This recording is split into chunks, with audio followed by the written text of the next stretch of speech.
Hey, Michael Church, Crawl Space Ninja, and we're doing an Ask a Ninja question on what type of face mask do we recommend when you're encapsulating the crawl space, okay? So if you're new to Crawl Space Ninja, all right, we talk about everything about crawl space encapsulation, basement waterproofing, attic insulation, duct sealing and cleaning to improve the indoor air quality of your home.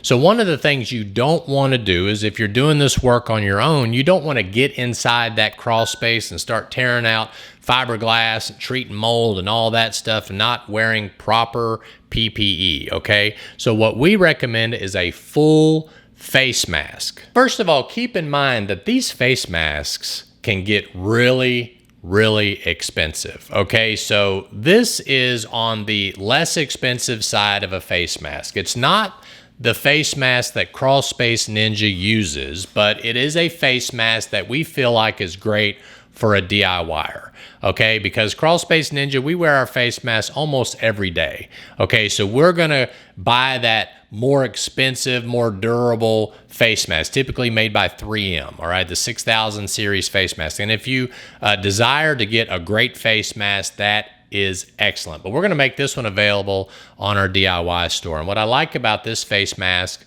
is it comes with the organic cartridges, so that way if you're yanking out insulation or you're spraying mold killer, whatever it is you're doing, this will be a great face mask for you to put on. Now, a couple things about face masks. Number one is if you have facial hair, it's not gonna seal that well. So you can probably tell by looking at me, I don't wear a face mask very often anymore.